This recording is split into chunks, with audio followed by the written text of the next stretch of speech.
Bismillahirrahmanirrahim. Assalamualaikum warahmatullahi wabarakatuh. Alhamdulillah Waalaikumsalam. wassalatu wassalamu ala Waalaikumsalam. Rasulillah wa ala alihi wa sahbihi wa man walah.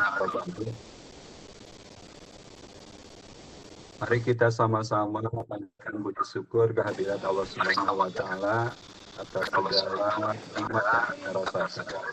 Kita mulai saja ceramah kita hari ini dengan sama-sama bersemangat.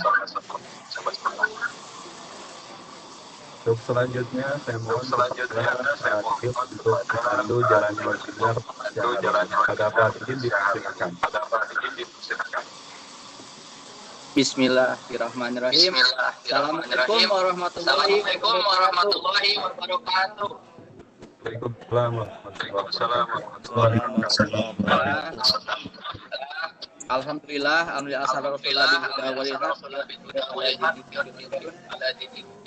asyhadu alla ilaha illallah wa asyhadu anna Muhammadan. Alhamdulillah yang terhormat Bapak Kepala Kemenag Bandung Barat, Haji Ahmad Sanukri yang hadir juga yang saya hormati para panelis dan juga narasumber pada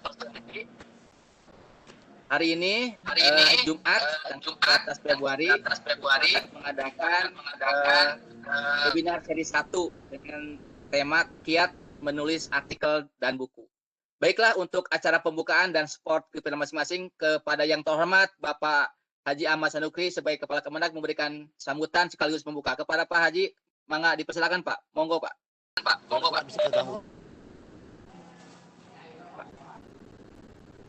Kesempatannya. Saya mohon maaf dengan penuh kedaruratan ini, saya mohon maaf sekali lagi ke teman-teman, Pak pengawas, Pak Lukman sebagai host dan semua rekan-rekan Bapak Ibu guru yang saya hormati, saya banggakan. Bismillahirrahmanirrahim. Assalamualaikum warahmatullahi wabarakatuh. Waalaikumsalam. Alhamdulillahilladzi 'allama bil qalam 'allamal insana ma lam ya'lam. Asyhadu an la ilaha illallah wahdahu la syarikalah. Asyhadu anna sayyidana Muhammadan 'abduhu wa rasuluh. Subhanaka la ilma lana illa ma 'allamtana innaka antal alimul hakim. Yang saya hormati Bapak narasumber, Bapak Ibu narasumber yang saya hormati, Bapak pengawas, Bapak calon doktor Pak Didin. Saya hormati Bapak host. Terus juga yang menghubungi saya Bu Elit kalau nggak salah. Rekan-rekan Bapak Ibu guru yang mengampu mata pelajaran bahasa Indonesia yang tergabung dalam musyawarah guru mata pelajaran, ada Sa'aliyah yang saya banggakan. Ini tingkat KBB apa Jawa Barat apa nasional nih? Kayak kemarin biologi Pak Didin. Ini yang mana nih? Pesertanya nasional, kalau APB. Ya, pokoknya seluruhnya lah. Para guru penggerak, para guru pembelajar yang saya banggakan.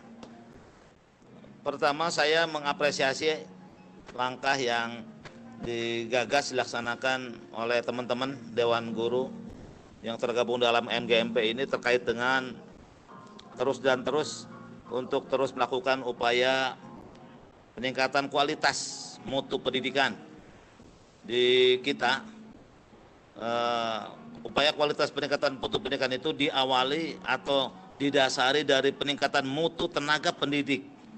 Itu menjadi kata kunci, karena itu kegiatan ini adalah kegiatan yang sangat bagus sekali dan saya sangat apresiatif. Lebih-lebih Pak Dirjen Pendis di Kementerian Agama kita telah mengeluarkan satu produk hukum, yaitu keputusan Dirjen Pendis nomor 1381 tahun 2020 yang mengatur tentang petunjuk teknis pengembangan penyelenggaraan kelompok kerja MGMP KKG, termasuk juga MGMP untuk BK. Nah, saya garis bawahi apa yang disampaikan oleh beliau, bahwa teman-teman guru itu dalam hal pengelolaan program paling tidak ada 3. Pertama adalah pengembangan diri, yang kedua publikasi ilmiah, dan yang ketiga adalah karya inovatif. Saya ulangi, pertama adalah pengembangan diri, yang kedua publikasi ilmiah, yang ketiga adalah karya inovatif. Nah, seiring dengan tema yang dimunculkan sekarang ini, katanya tentang penulis penulisan karya ilmiah kalau tidak salah ya, betul Pak Didin atau Pak Hos, Bapak sekalian, saya pikir ini sangat relevan sekali. Ya betul Pak. Karena jujur saja, teman-teman guru mungkin dalam hal pengembangan diri, pembelajaran dan seterusnya itu masih bisa banyak lah dan itu biasa. Tetapi ketika bicara tentang publikasi ilmiah atau penulisan karya tulis ini mandek, ini mager, malas gerak. Nah karena itu teman-teman guru itu yang saya perhatikan begitu kondisi seperti itu. Karena itu melalui kegiatan ini saya sangat-sangat amat mengapresiasi kegiatan untuk bagaimana penulisan karya ilmiah yang sejatinya ini adalah menjadi sebuah makanan sehari-hari bagi teman-teman guru. Ya, menerangkan, menulis, menuangkan pikiran, sekaligus juga menjelaskan kepada peserta didik dan lain sebagainya. Yang terakhir tentu kegiatan-kegiatan ini hendaknya ada kontinuitas, ada keberlangsungan supaya terus terasah pemahaman, pemikiran teman-teman guru itu melalui brainstorming yang pola seperti ini. Dari bahasa saya adalah al-muhafadhu 'alal qadimi sholih. Kita terus merawat sesuatu hal yang baik ini, wal akhdhu bil jadidil aslah, terus juga menginovasi, meningkatkan sesuatu hal yang baru begitu. Ini terkait dengan prinsip dari para ulama lah, para ahli-ahli fikih dan seterusnya yang menginspirasi kita. Karena itu melalui kegiatan MGMP dengan tema yang sangat bagus ini, bagaimana karya tulis begitu, yang terkadang mohon maaf bagi teman-teman guru yang PNS yang untuk kenaikan pangkat ini terkendala sekali. Kadang-kadang jujur aja suka minta tolong ke orang. Nah ini karena malesnya itu. Nah Pak Didin ya, begitu Pak Lukman, teman-teman Bu Elit tuh, saya lihat Bu Elit tuh, ini males akhirnya Bu Elit jadi ya minta tolong ke orang. Nah ketika minta tolong, kita awas, kita kena hak cipta itu nanti. Sebab di situ termasuk kena plagiator dan lain sebagainya lah. Saya pikir ini yang ranah hukum dan seterusnya dan seterusnya. Karena itu sangat-sangat saya mengapresiasi ini, dan hendaknya saya mohon juga nanti Bapak narasumber untuk mata pelajaran yang lain ini. Mata pelajaran yang lain juga tolong diinformasikan, disampaikan ini supaya nanti saling berbagi lah begitu kira-kira. Berbagi kebaikan, berbagi keberkahan secara semuanya. Saya pikir ini yang saya sampaikan dengan keterbatasan tempat ini, Bapak pengawas terus bimbingannya, Bapak Fas, Pak Lukman juga, terus Bu Elit juga, terus dan teman-teman salam sehat, teman-teman Bapak Ibu guru, kepala para dewan guru Madrasah Aliyah, SMA atau SMK mungkin yang ikut ya, yang mencintai ilmu, yang mencintai pendidikan, mudah-mudahan tetap sehat. Allah memberkahi kita sekalian, dan amin. Bapak Ibu adalah amin. Satu mulia sekali menjatuhkan pilihan di dunia pendidikan, berkhidmat di dunia pendidikan. Saya pikir ini yang saya sampaikan mungkin. Terima kasih. Ada acara membuka atau enggak? Cukup aja ya, Pak. Ya, Pak. Aja, Pak. Buka aja, Pak. Ya. Cukup aja. Bismillah. Buka oleh Bapak. Dibuka. Ya. Dibuka. Cukup aja ya. Baik. Saya pikir terima kasih ini. Mudah-mudahan ada manfaatnya, dan salam sehat, terus tetap kita berkhidmat untuk amin. Dunia pendidikan yang kita cintai ini. Terima kasih. Cuci tangan, pakai sabun sampai bersih. Cukup sekian, hatur nuhun. Terima kasih. Wabillahi taufik wal hidayah. Allahumma waffiq ila aqwamit thoriq. Wassalamualaikum warahmatullahi wabarakatuh. Sukses. Waalaikumsalam. Amin, barakallah. Alhamdulillah, terima kasih Bapak atas sambutannya. Kami pun ingin berpantun, Pak. Apa tanda kita berkawan, baik dalam pergaulan. Terima kasih atas materi yang diberikan. Semoga Bapak selalu dilimpahi keberkahan. Amin. Baik Bapak sekalian, barusan sudah kita dengar dibuka oleh Pak. Kita lanjutkan kepada materi utama, yakni Pak Dr. Suhendi, sebelumnya kami share dulu kurikulum vitae-nya. Mudah-mudahan ini bisa menjadi sekedar informasi siapa beliau, dan juga nanti akan kita lihat seperti apa karya-karya yang telah dibuat oleh Pak Dr. Suhendi ya. Sebentar, apakah sudah dapat di share-nya? Sudah ada Pak Lukman? Belum ya? Oke. Belum, Pak, belum muncul. Nah, lagi loading dulu nih. Baik. Nah, beliau ini, saya tayangkan dulu kurikulum vitae-nya ataupun biografinya supaya Bapak Ibu bisa melihat seperti apa ininya. Apa sudah Pak Lukman? Belum? Nah, oke. Oh, belum. Ntar, satu lagi ini. Sebentar. Nah. Apa yang ini sudah kelihatan Pak Lukman? Pak Lukman? Masih terhalang, Pak, sedikit terhalang, ada garis-garis hijau. Nah, sekarang udah muncul, Pak. Oke. Nama beliau Dr. Suhendi Esos MM CHRA CMA. Nanti CHRA itu dikonfirmasi ke yang bersangkutan. Itu nama gelar beliau ada di Amerika ya. Kemudian lahirnya Bandung 1 Januari 1984 ya. Usianya sedang 30 tahun, masih muda. Alamatnya di Komplek Geraha Bukit Raya Blok F5 nomor 11, Desa Cimame, Kecamatan Ngamprah, Kabupaten Bandung Barat, dan nomor HP-nya ada di situ 085321468565. Dan beliau sekarang juga menjabat sebagai Kepala MA Uswatun Hasanah di Padalarang. Riwayat pendidikannya cukup banyak. Yang terakhir dia S3 atau doktornya di Unpas tahun 2020. Dan pendidikannya cukup banyak juga nih. Ada santri abadi, dan ini nih yang The American Academy of Project Management ya, yang tadi gelarnya CHRA dan CMA. Kemudian yang terakhir, beliau juga pernah program studi visit ke Singapura Management University dan juga ke Pahang Malaysia tahun 2016-2017. Pekerjaan beliau cukup banyak ya, di samping mengajar kepala MA juga dia dosen luar biasa di beberapa perguruan tinggi, direktur dan owner CP Potensi dan sebagainya. Mungkin kami nggak sebutkan satu persatu, tetapi yang jelas beliau ada penulis yang produktif sampai ada 10 buku yang telah dia 15 buku yang telah dia buat, dan ini akan kita coba sharing ke kita seperti apa, bagaimana membuat menulis itu. Seperti hanya kita yang baru awal berenang kan belum tahu, makanya kita ajak nanti Bapak Ibu belajar menulis buku yang sangat mudah sekali. Itu yang kita harapkan. Beliau juga konsultan, pembicara, dan juga dia bisnis di propertian. Itu saja segera pengantar. Kepada yang terhormat Bapak Dr. Suhendi, dipersilakan untuk memulainya, Pak. Mohon maaf Pak, mangga dipersilakan Pak. Apa kami share kontennya Pak Dokter? Iya, Pak Didin, mohon bantuannya untuk share materi. Boleh. Siap. Ya. Siap. Karena di sini sinyalnya malum di gunung nih. Ya, Bang ngomong nanti kami bantu Pak. Maka dimulai Pak, saya siapkan dulu. Nah, ini Pak Suhendi.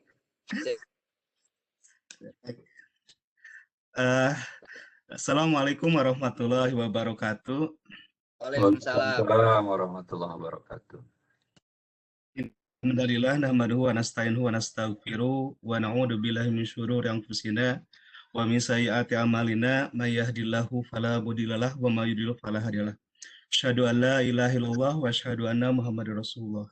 Rabbi sahri sadri wa yassirli amri wahlul 'uqdatam min lisani yafqahu qawli. Yang saya hormati Pak Kepala Kemenag, masih ini masih monitor atau sudah ada? Yang saya hormati Pak Haji Ahmad Sanukri sebagai Kepala Kemenag, kemudian Pak Pengawas MA Pak Didin sekaligus host dan moderator. Ya, Bapak. Kemudian Bapak Pengawas juga di KBB, kemudian di beberapa wilayah lain ya. Kemudian Bapak Ibu Guru Bahasa Indonesia, baik yang tergabung dalam MGMP Bahasa Indonesia KBB maupun di luar KBB ya. Saya lihat ada Jawa Timur, kemudian bahkan ada dari Aceh ya Pak ya, dari Aceh. Ya. Ada Palembang. Peserta mendekati Palembang ya, alhamdulillah. Hampir 150 ya. Ya. Peserta alhamdulillah. Eh, saya ucapkan terima kasih atas kesempatannya berbagi sedikit ilmu tentang menulis artikel dan buku. Saya kira kalau berbicara teori, Bapak Ibu guru bahasa Indonesia sudah menguasai ya. Jadi saya lebih pendekatannya lebih pendekatan apa ya? Pendekatan pengalaman lah, pengalaman apa? Pendekatan praktis gitu. Eh, Sedikit bagaimana em, dan buku. Karena waktunya sangat terbatas sehingga saya mungkin secara umum saja, nanti mungkin ada webinar-webinar selanjutnya yang memang kalau sekiranya dibutuhkan untuk memperdalam lagi tentang bagaimana teknis menulis artikel dan buku. Ya. Baik, karena waktu terbatas, bisa next, Pak. Ya. Sudah ada, Pak? Belum? Ini halaman 2, Pak, udah? Ini bukan? Ya, ada beberapa karya yang saya tulis, buku sederhana tentu saja ya. Nah, saya anggap hidup ini akan lebih berarti ketika kita menulis ya. Karena dengan menulis kita bisa berbagi pengalaman, berbagi ide ya, berinspirasi. Kemudian dengan menulis kita juga bisa memberikan makna terhadap pengalaman hidup yang kita jalani ya, untuk kita eh, dokumentasikan dalam bentuk tulisan, kemudian diambil makna-makna terbaik dari kehidupan. Kemudian juga kita bisa menularkan kebaikan kepada orang lain gitu ya. Termasuk juga mungkin kita akan hidup relatif lebih abadi ya ketika kita menulis buku. Karena ketika kita sudah meninggal pun sekalipun, kemudian buku kita masih dicetak, masih dibaca orang, sehingga nama kita, kebaikan kita akan terus terus mengalir ya. Mudah-mudahan itu menjadi amal kebaikan. Alhamdulillah saya baru menulis 15 buku dan ini beberapa buku diantaranya tentang menulis. Memang bidang saya tentang menulis, kemudian juga komunikasi, tentang wirausaha, tentang bisnis dan sebagainya. Gitu. Bahkan beberapa buku saya dijadikan referensi untuk beberapa perkuliahan, mata kuliah di beberapa universitas di Jakarta, di Bandung, dan di beberapa kota lainnya. Ya. Oke, next.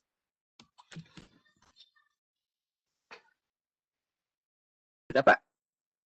Halaman 3 nih. Ya, ini menangkap pesan tersirat dari Al-Quran ya, bahwa kita sudah paham betul apa Allah perintahkan melalui wahyu kepada Rasulullah, yaitu tentang perintah ya, tentang membaca gitu. Memang di Al-Quran tidak ada secara eksplisit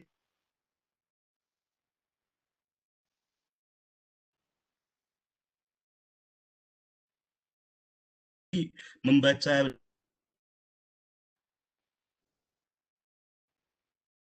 korelasi yang sangat ya, antara membaca.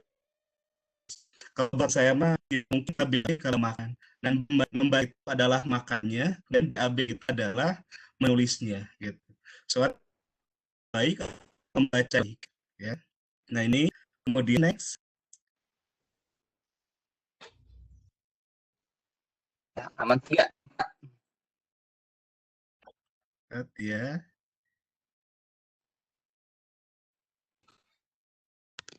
Agak telat nih di sini.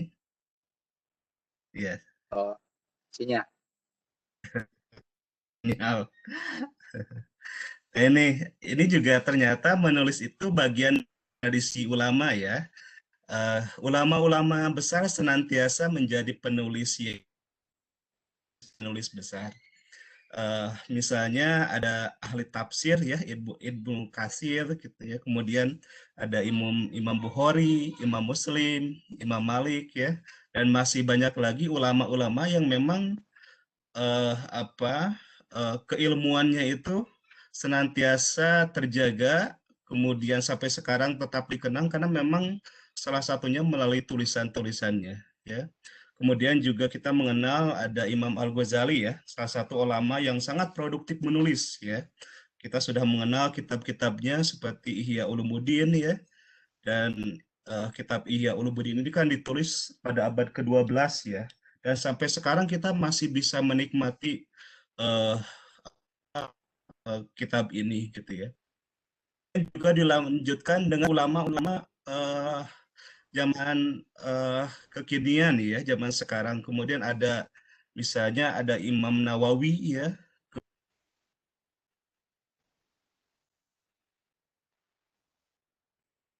di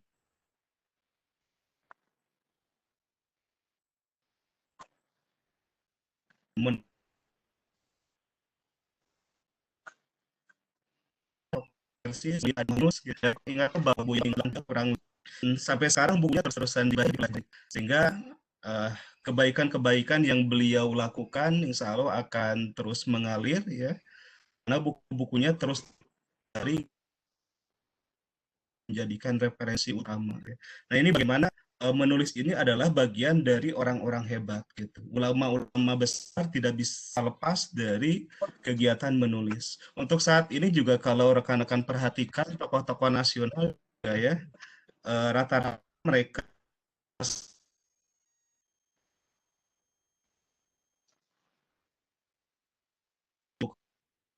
senantiasa menulis gitu.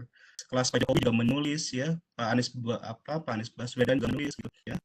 Dan tokoh-tokoh nasional lainnya juga rata menulis buku. Nah, ini menulis juga bagian dari berkat ilmu ya. Saya kutip dari Imam Ali bin Abi Thalib,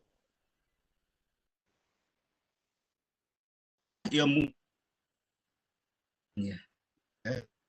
Jadi di dalam kehidupan ini banyak sekali ilmu yang berserakan dan kita adalah menuliskan bagaimana ilmu-ilmu yang berserakan itu menjadi sebuah tulisan sehingga banyak orang yang bisa menikmati dari tulisan itu.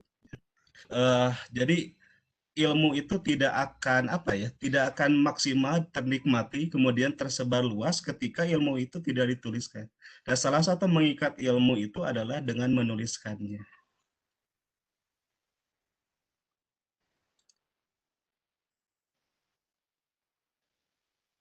Next.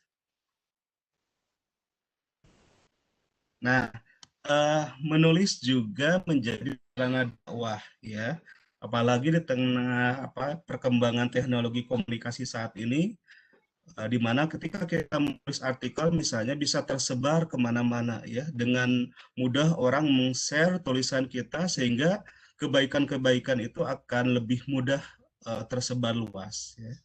Orang untuk konteks saat ini dakwah tidak harus datang langsung ke pelosok-pelosok, tapi dengan perkembangan internet ya, lewat tulisan-tulisan yang kita bagikan di media sosial misalnya, maka pesan apa yang kita tulis itu bisa tersebar kemana-mana ya.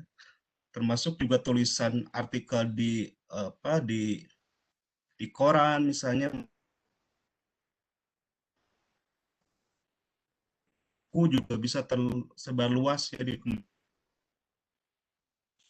ya, menulis buku yang berkualitas kemudian bahkan dalam bahasa asing, dia bisa tersebar ke berbagai negara. Jadi menjadi sarana efektif kita dalam berdakwah ya. Oke, next.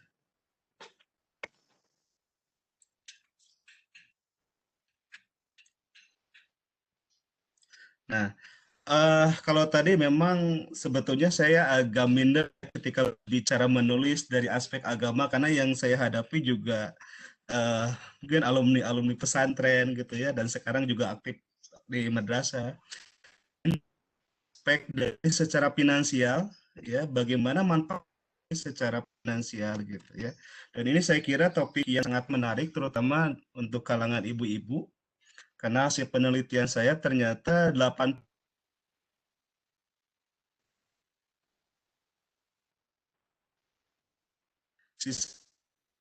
sangat materi menurut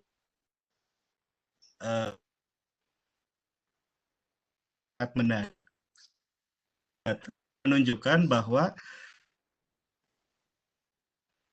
dari pintu ya. Satu contoh ya, dari sekian banyak contoh dengan menulis buku ternyata mampu memberi kesejahteraan. Misalnya buku ayat-ayat cinta ini salah satu populer ya. Ini ayat-ayat cinta, ayat-ayatan. Kalau ayat-ayatan ditulis oleh Salman Rushdie ya. Nah, ternyata Habibur Rahman El-Siraji ini dengan satu bukunya, ayat-ayat cinta, ternyata telah menerima royalti 1,5 miliar dari penjualan ribuan, ini maksudnya ratusan, di sini maksudnya ribuan, dari 4 tahun, karena memang bukunya bestseller, sehingga banyak orang yang ingin membelinya, ingin menikmatinya. 1,5 miliar dari royalti buku yang dicetak. Ya. Kita tahu bahwa ayat-ayat cinta ini adalah buku yang kemudian difilmkan dan kita sudah membayangkan bagaimana royalti dari filmnya ya. Jadi ketika kita menulis novel kemudian maka si royaltinya kemudian dari royalti novel yang difilmkan. Mengenal Lupus beberapa kali difilmkan, dari bukunya Lupus ini ternyata filman ini mendapatkan royalti kurang lebih 800 juta gitu. Ini dari ya menulis beberapa buku, kemudian juga Habibur Rahman El-Siraji menulis beberapa buku dan bukunya bestseller dan beberapa bukunya juga sudah difilmkan. Kemudian ini ada bukunya Muhammad Fauzil Adim ya, Kupinang Engkau dengan Hamdalah ya. Ini terjual 100.000 eksemplar ya. Dan beliau mendapatkan royalti per bulan 15 juta sampai 20 rupiah per bulan dari satu buku. Beliau sudah menulis lebih dari 10 buku dan rata-rata bukunya itu bestseller. Ya. Bagaimana dengan artikel yang kita bahas saat ini? Artikel juga cukup menggiurkan. Ya. Kalau rekan-rekan menulis artikel atau cerpen, jika seminggu misalnya menghasilkan 2 tulisan, kemudian sebulan 8 tulisan, bila satu tulisan dihargai 300.000, maka sebulan kita bisa mendapatkan royalti 2,4 juta. 300.000 itu adalah honor penulisan koran lokal seperti PR biasanya di angka 300. Kalau untuk opini sekitar 500, 600 sampai 700.000 ya. Kalau untuk koran nasional rata-rata di atas 500.000. Angkanya 750.000 sampai 1 juta untuk satu artikel yang dimuat di koran nasional. Kita tahu sekarang koran nasional memiliki versi e-paper, jadi ibu bapak tidak harus berlangganan koran, tapi kita tinggal daftar registrasi untuk berlangganan e-paper ya, koran digitalnya. Gitu. Saya sendiri menulis artikel sekarang sudah 19 tahun ya. Jadi dari sejak kuliah semester 2 saya sudah menulis artikel dan artikel pertama dimuat itu di koran Pikiran Rakyat. Gitu. Jadi saya sejak semester 2 kuliah S1 menulis artikel, sering dimuat dan lumayan waktu itu, waktu jadi mahasiswa royaltinya 200.000 satu tulisan. Gitu. Kalau di forum guru, kalau nggak salah di PR itu ada kolom khusus guru itu sekitar 300.000-an honornya. Ya. Dan saya ternyata berlanjut sampai sudah menjadi dosen, ngajar pun saya tetap nulis di PR, bahkan sempat percaya untuk menulis rutin di PR hari Minggu. Ya, PR hari Minggu.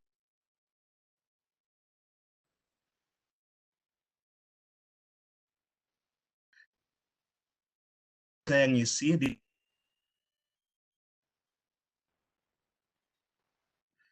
jadi sebulan itu dapat 800 itu malu saya. Kemudian yang masih guru honor ya, yang hanya mengandalkan kreatif ya.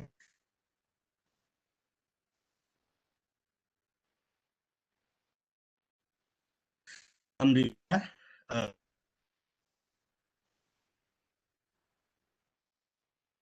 artikel gerbang kita untuk menulis buku. Kalau orang kan mau menulis buku itu artikel. Kalau orang ingin menulis novel ya dari cerpen dulu, ya. Karena itu adalah tulisan yang sederhana, tapi itu gerbang kita untuk menuju menulis buku. Dan ternyata artikel yang dimuat di PR setiap minggu itu kumpulkan, karena itu saya kumpulkan, ternyata sudah ada 100 judul, ya sudah ada 100 judul. Kemudian saya izin ke PR untuk bisa diterbitkan dari buku, untuk diterbitkan jadi buku, dan PR juga mengizinkan, dan sekarang sudah menjadi buku. Jadi double juga gitu ya. 100 judul artikelnya sudah dibayar PR, kemudian oleh kita dikumpulkan, dibukukan, dan dijual juga di toko-toko buku, dan kita juga dapat royalti dari bukunya gitu ya, gitu. Itu dari artikel ya.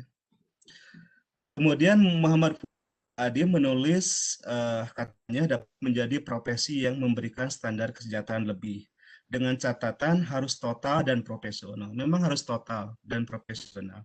Muhammad Fauzil Adim itu sampai keluar sebagai dosennya di UI.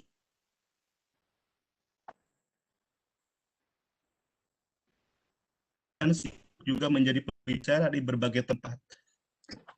Dan beliau itu sudah bukunya sudah memberikan kehidupan buat Fauzil.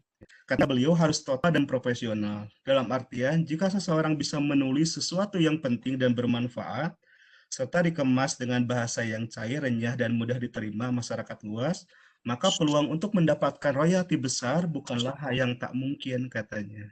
Ya, dan beliau sudah membuktikan beliau bisa secara ekonomi, secara kesejahteraan bagus, dan beliau salah satu wasilahnya dengan menulis buku. Oke, next, Pak.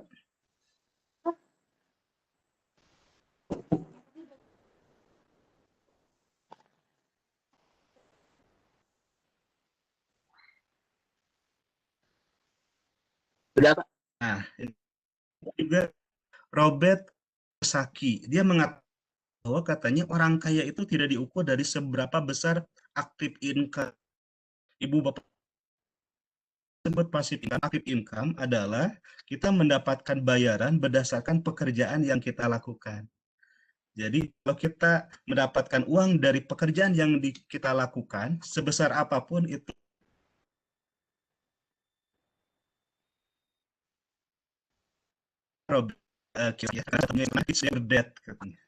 ayah yang kaya dan ayah.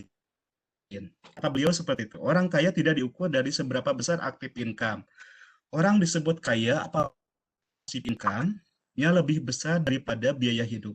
Ya.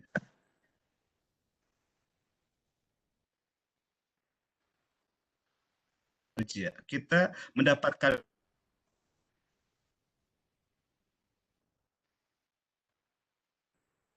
aktif income.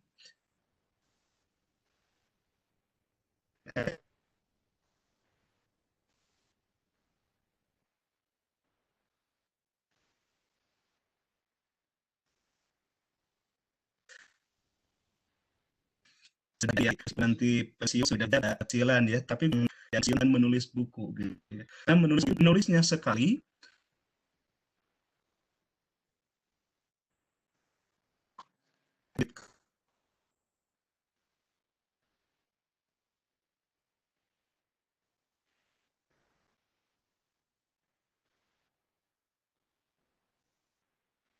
mengalir rekening.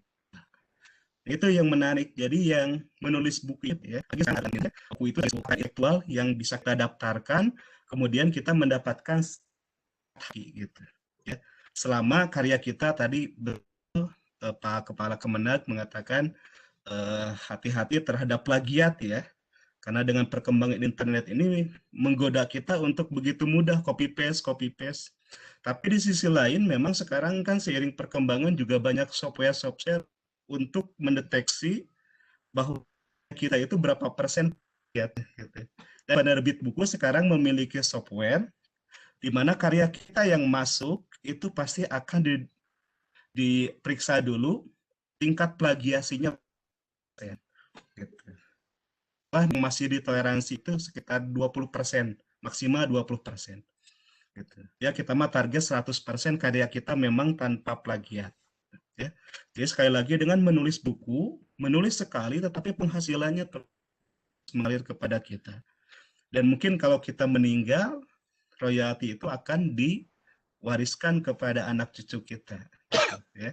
Daripada mewariskan utang, ya baik kita mewariskan royalti buku ini.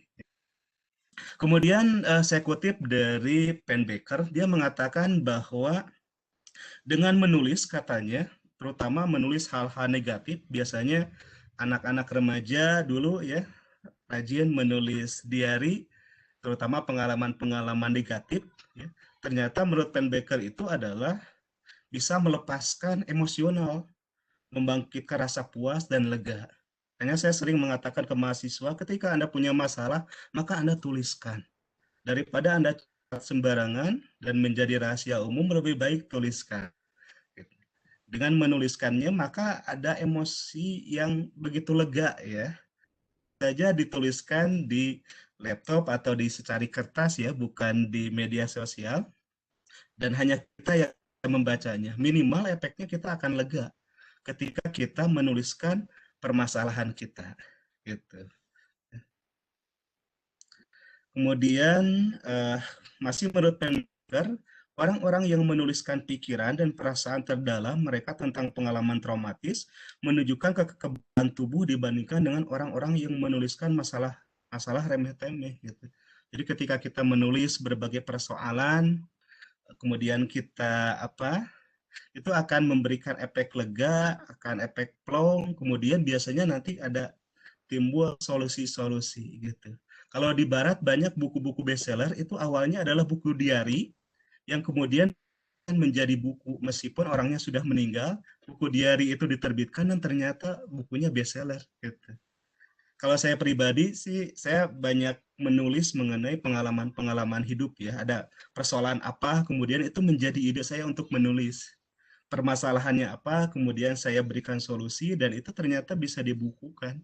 100 buku saya 100 kebiasaan produktif itu adalah tulisan-tulisan saya mengenai pengalaman-pengalaman hidup setiap hari, kemudian saya kasih makna gitu. Berikan makna dari pengalaman itu, kemudian saya bukukan. Mudah-mudahan orang yang membaca itu menjadi terinspirasi gitu. Termasuk juga mendapatkan solusi mudah-mudahan. Kemudian menurut Penbaker bahwa manfaat menulis buku itu pertama menjernihkan pikiran katanya ya, makanya penulis-penulis itu pikirannya otaknya relatif lebih nih lah ya, kemudian mengatasi trauma tadi ketika menghadapi permasalahan kemudian dituliskan ya, makanya kebiasaan menulis diary itu untuk siswa kita sangat positif. Kemudian membantu mendapatkan informasi, ya, makanya kalau penulis itu membiasakan diri kemana-mana membawa kertas dan pulpen, atau sekarang dengan HP juga bisa menuliskan, ya, sekedar pointers penting yang ditemukan, kemudian nanti bisa dikembangkan menjadi tulisan misalnya. Kemudian bisa memecahkan masalah, ya, dengan menuliskan permasalahan kita, kemudian bisa terpecahkan. Kemudian termasuk juga menulis bebas membantu kita ketika kita terpaksa harus menulis ya. Jadi nanti saya kalau ada kesempatan lagi nanti saya akan sampaikan bagaimana menulis bebas. Selama ini kan kita berat ya. Tadi Pak Kepala juga menyampaikan banyak PNS yang ketika harus menulis karya ilmiah ya akhirnya harus muruhkeun gitu ya. Tapi nanti saya akan berikan teknik bagaimana menulis secara bebas sehingga kita tidak menjadi beban lagi ketika menulis gitu.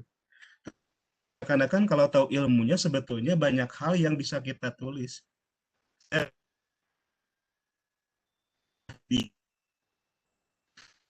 Kemudian banyak tugas mengeluh ya, karena terlalu berat, hampir semua mata kuliah harus membuat makalah, kemudian harus presentasi. Kalau saya karena memang membuat makalah menjadi mengasihkan karena tahu tekniknya. Masuk makalah-makalah tugas kuliah itu saya kumpulkan dan lagi-lagi menjadi buku makalah itu. Gitu. Sepanjang ketika menulis makalah betul-betul referensinya itu bisa dipertanggungjawabkan. Kemudian referensi, usahakan buku, kemudian tidak ada unsur plagiat, benar-benar analisis gitu ya tugasnya itu, sehingga ketika beres perkuliahan saya bisa menerbitkan buku. Salah satu buku saya komunikasi Islam, ya, nuansa komunikasi Islam, itu buku yang saya tulis dan merupakan kumpulan makalah saya, makalah tugas kuliah di UIN itu. Ya. Kemudian juga tulisan menjadi sarana efektif dari self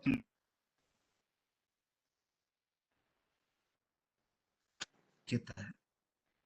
Kenapa harus tulisan? Karena fakta menunjukkan bahwa iklan dalam bentuk iklan konvensi. Tadi sebelumnya saya sampaikan bahwa dengan menulis itu kita mendapatkan royalti, apalagi kalau kita betul-betul nih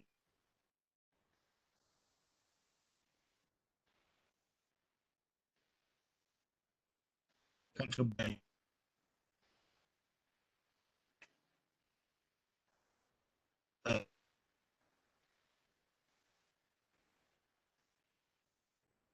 Juga karena gitu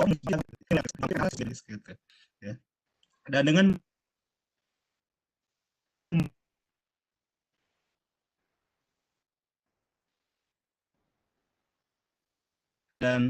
kita kenal orang dan expert di tulis.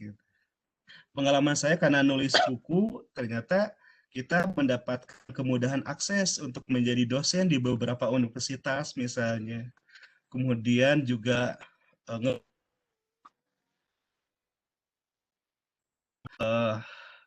nguji sidang skripsi mahasiswa.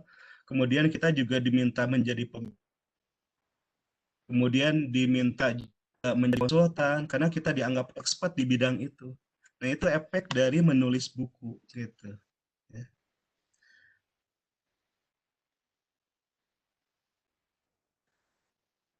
Percaya bahwa kita expert ketika kita bisa menulis buku. Gitu. Rekan-rekan menjadi guru profesional, salah satunya ketika bisa menulis misalnya buku ajar misalnya. Ya. Next.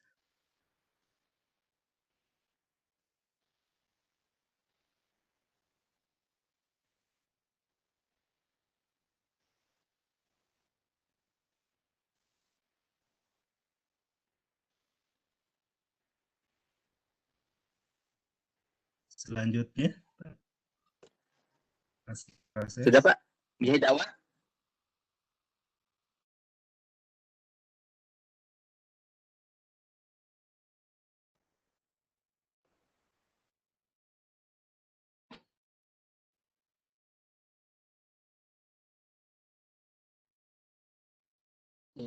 Slide 15.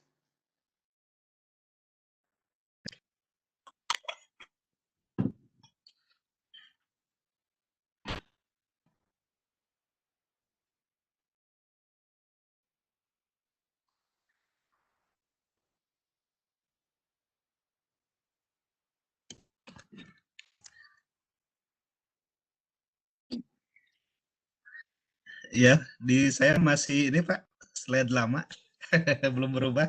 Mungkin sinyal. Ini slide 15 Pak. Ini sudah slide 15. Ya. Revolusi Prancis. Bentar. Ya.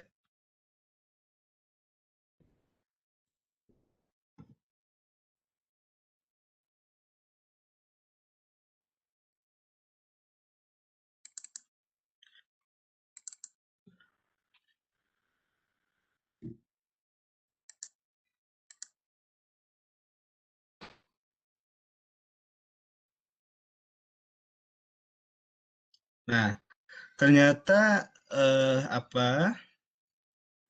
buku juga menjadi inspirasi atau tulisan menjadi inspirasi ya bagi berbagai pergerakan ya, termasuk juga revolusi Prancis ya, itu pemikiran atau Rousseau dan Montesquieu ya, Montesquieu.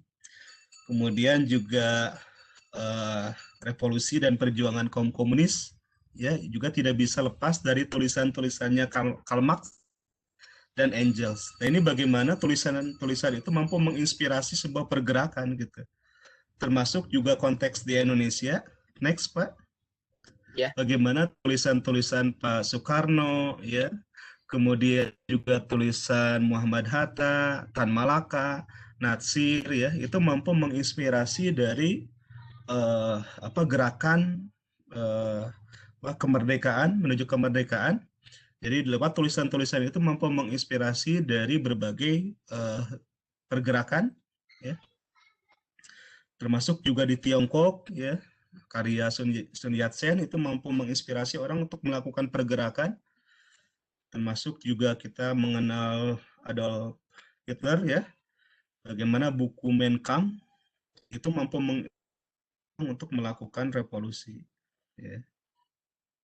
Termasuk juga di Indonesia, ya, kemerdekaan Indonesia tidak lepas salah satunya dari tulisan-tulisan dari tokoh yang ada di Indonesia.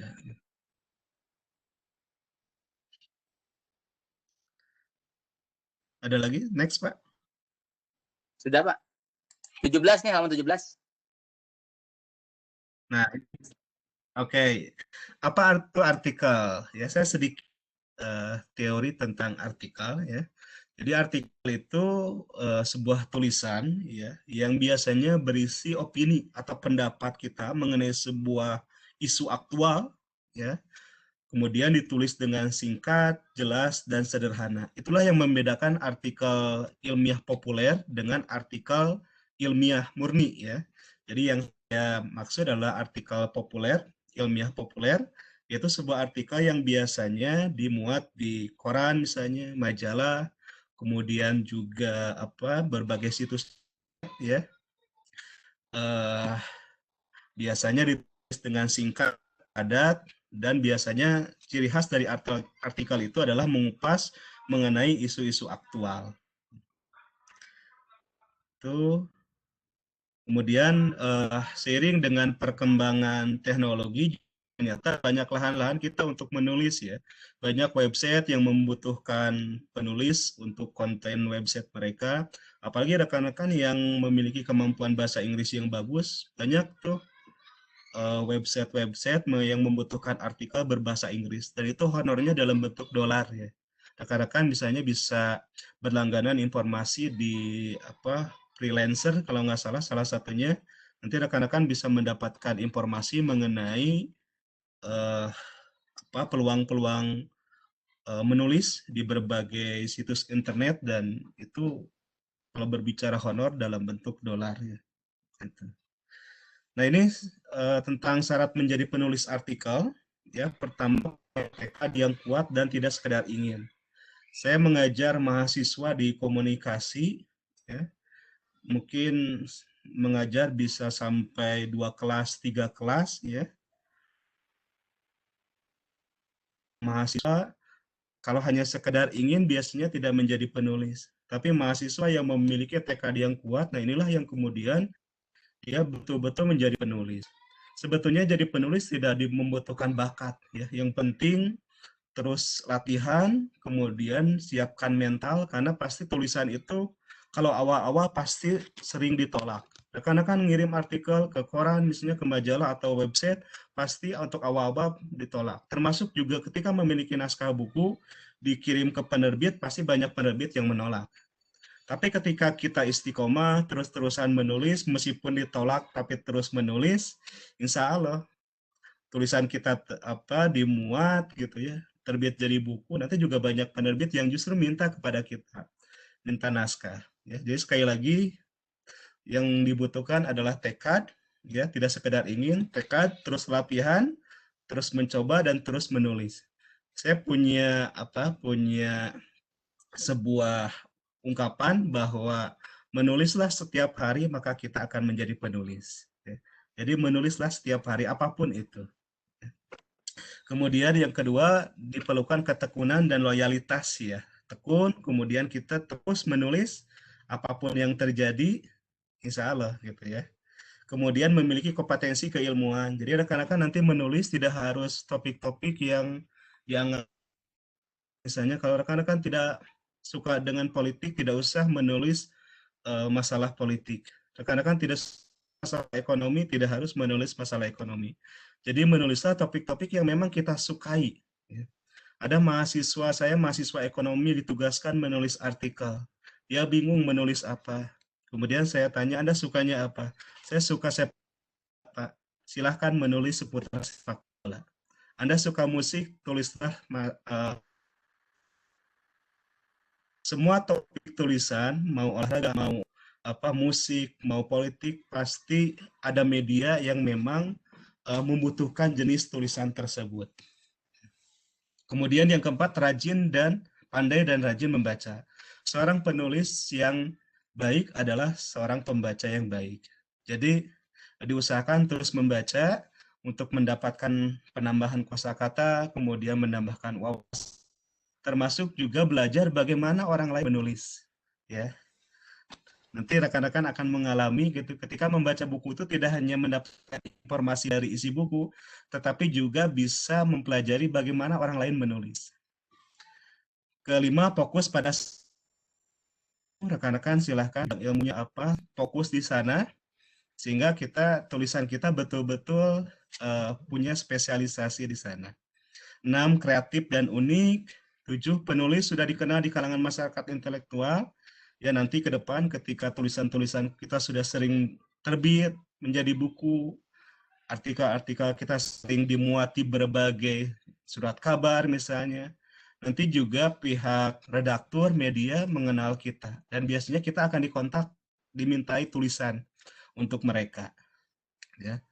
Kemudian banyak orang-orang tokoh-tokoh yang muncul awalnya adalah penulis buku dan penulis artikel. Pengamat-pengamat politik yang banyak diundang sebagai pembicara, kemudian juga statementnya diminta orang gitu ya, diliput oleh berbagai media. Awalnya banyak yang dari menulis. Dia termasuk daftar hitam, ya, termasuk juga plagiat misalnya ya. Kemudian artikel ganda, misalnya satu artikel tapi dikirim ke berbagai media dan dimuat, termasuk mengirimkan naskah buku juga ya, menulis satu buku kemudian dikirimkan ke berbagai penerbit dan itu diterbitkan, itu juga bermasalah. Jadi ketika rekan-rekan menerbitkan buku, tunggu sampai ada keputusan dari penerbitnya apakah jadi dicetak atau tidak, layak dicetak atau tidak. Kalau tidak layak, bisa ditarik lagi, kemudian kita bisa ngirim ke penerbitan yang lain. Ini persyaratan materi tulisan artikel harus orisinal, ya harus asli, betul-betul karya kita. Kemudian tema aktual, kalau artikel itu memang membahas mengenai topik-topik yang saat ini sedang ramai. Tapi sekali lagi, topiknya tentu saja harus sesuai dengan bidang kita suka dan itu bidang kita, maka tulislah bidang itu. 3, mengandung unsur ilmiah populer, bukan ilmiah teknis. Ya, banyak guru besar yang dia ingin menulis artikel, tetapi ternyata artikelnya itu adalah ilmiah yang sangat teknis. Ya, tidak layak untuk dikonsumsi halayak umum, ya, hanya untuk kalangan tertentu, sehingga tulisannya tidak bisa dimuat.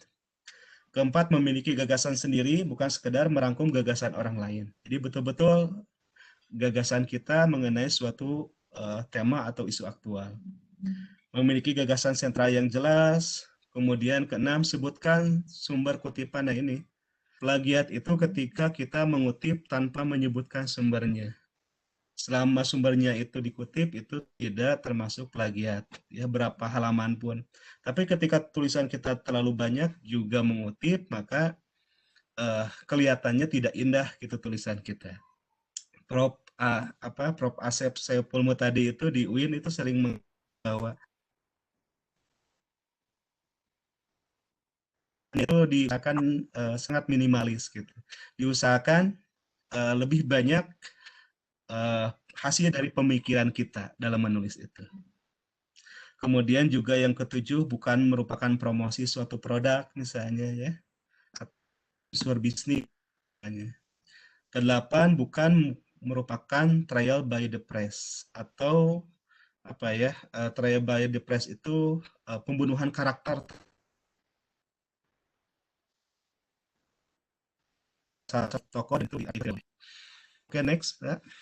Nah, ini untuk selanjutnya mungkin teknis-teknis seperti ini yang nanti kita akan bahas ya di pelatihan atau webinar berikutnya.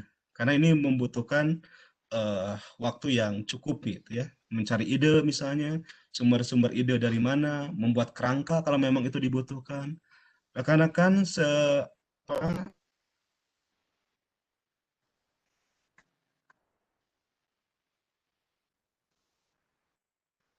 di kerangka ini sudah dibuka lagi. Jadi kita akan menulis tentang kerangka.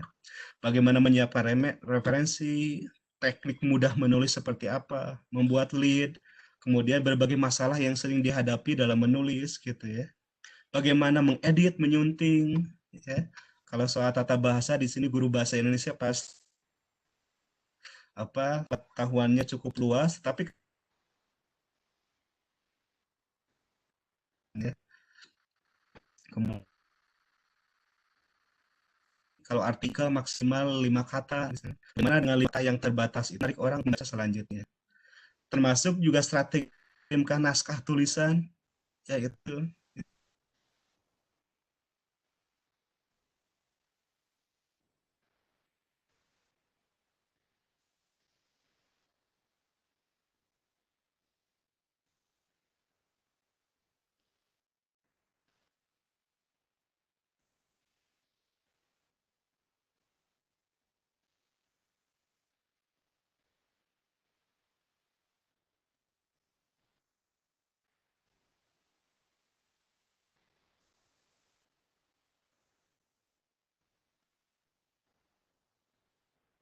Tren bisnis wirausaha ya, baik.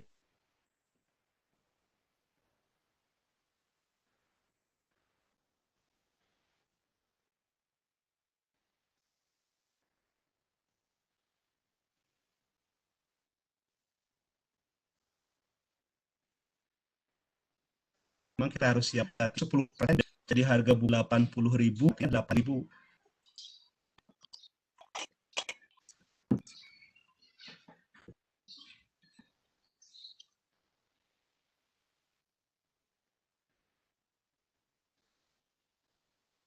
Iya, Pak.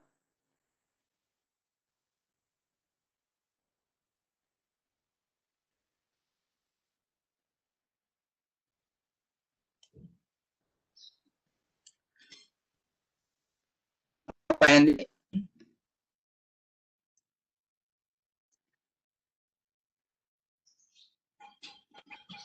Lanjut, Pak.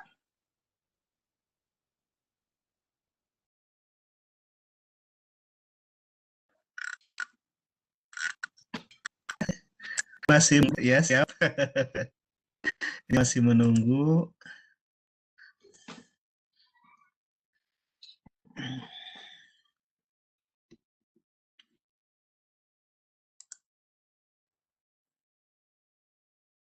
Slide ke-21 nih. Ini.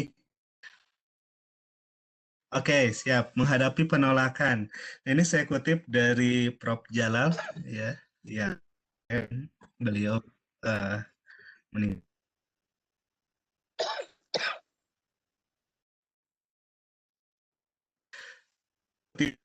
Bukunya Abu Al-Ghifari yang menjadi penulis saya mengatakan itu ada seorang penulis artikel, dia terus-terusan menulis sampai naskahnya ke 1501 kurang lebih. Gitu.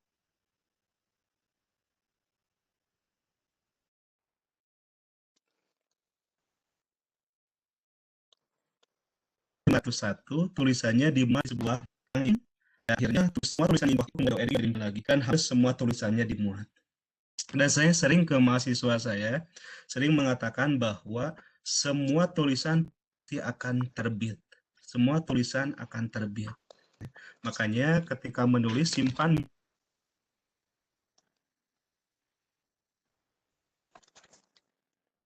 sedikit punya pengalaman tahun 2000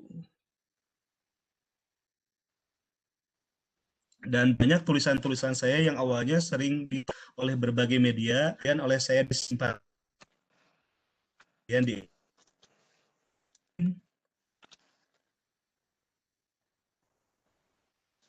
saya menulis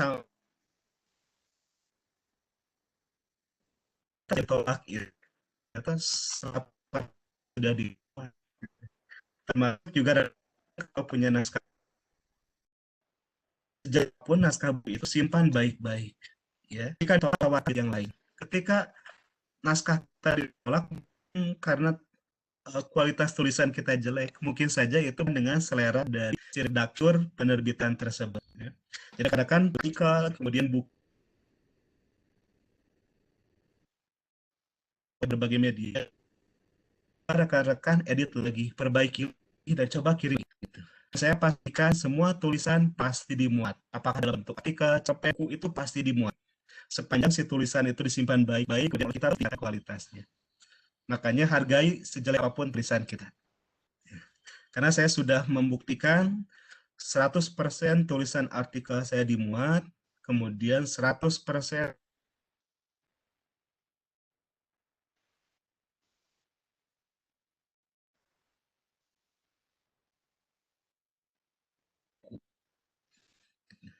ya.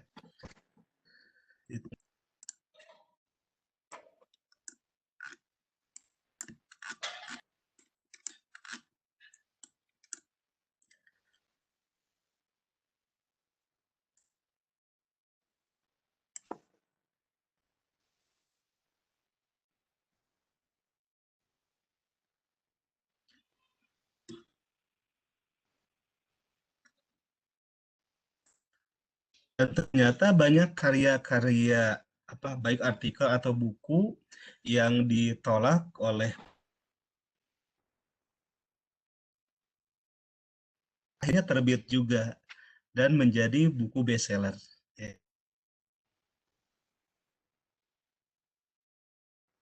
Aja mengajar anak mengenal Allah melalui baca karya Moja Arif itu awalnya buku yang sebelumnya adalah artikel ya, dan artikel itu banyak ditolak oleh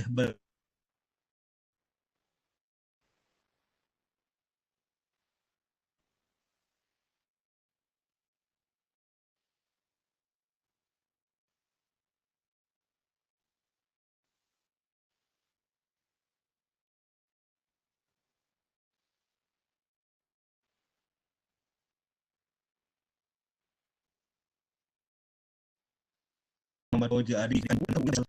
Dia beliau perbaiki kemudian dikirimkan lagi, banyak buku-bukunya bestseller.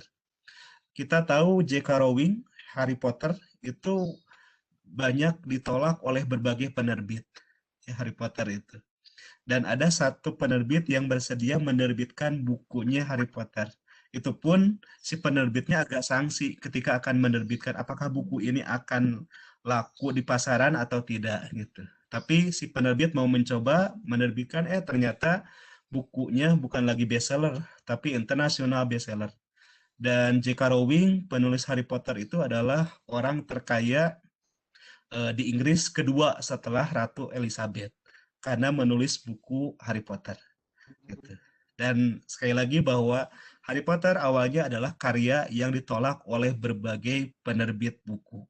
Jadi sekali lagi rekan-rekan ketika punya tulisan simpan baik-baik, jaga baik-baik. Apalagi sekarang ada internet sehingga kita bisa menyimpan naskah itu di Google Drive misalnya ya.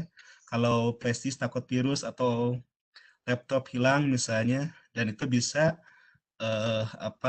disimpan di Google Drive misalnya. Simpan baik-baik sejelek apapun karya itu. Karena suatu saat pasti akan terbit. Dan saya mengalami bagaimana artikel yang saya buat 100% sudah dimuat dan buku yang saya tulis 100% sudah diterbitkan menjadi buku. Gitu. Dan saya tidak sepeser pun mengeluarkan uang untuk bisa menerbitkan.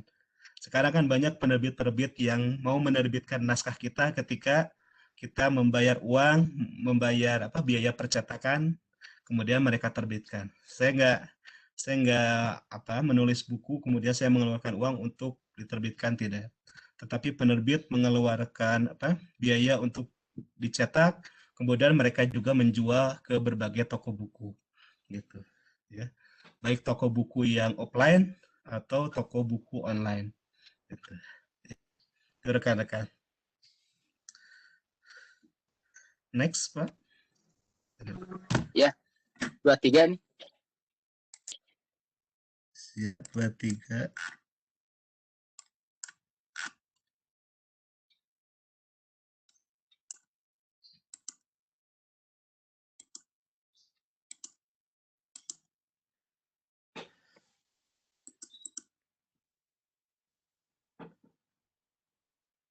2024.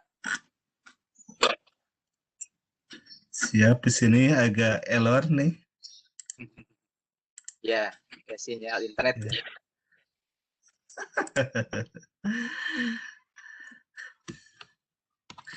Tapi kurang lebih intinya seperti itu ya rekan-rekan. Apalagi kalau niat kita betul-betul niat ibadah, niat berdakwah, niat menyampaikan kebaikan, dan itu menjadi motivasi kita untuk terus menulis. Ya. Mau dibayar, mau tidak, mau dikritik oleh penulis yang lain misalnya, mau ditolak oleh berbagai penerbit, ketika niat kita lurus gitu, insya Allah kita akan terus menulis dan kita akan menjadi penulis gitu. Ya, itu mungkin Pak sedikit pemaparan. Kalau ada tanya jawab boleh. Ya, baik. Sudah habis ya. Ibu sekalian yang berbahagia, barusan telah kita dengar paparan dari Pak Dr. Suhendi yang merupakan sekelumit karya-karya beliau yang tadi sudah disebutkan ada 15 buku yang telah beliau sampaikan, dan itu bermula dari sebuah artikel yang dikumpulkan dan juga ada beberapa pengalaman pribadi. Baik, Bapak sekalian, kita lihat di kolom chatting kalau ada Bapak Ibu mau bertanya boleh raise hand, atau kami coba akan bacakan beberapa pertanyaan yang ada di raise hand. Maaf, yang ada di kolom chat. Nanti Pak Lukman digantian dengan yang ada di situ, yang ada di kolom chat ya. Bentar ya, lihat dulu. Ini ada pertanyaan. Sebentar, saya lihat dulu Q&A.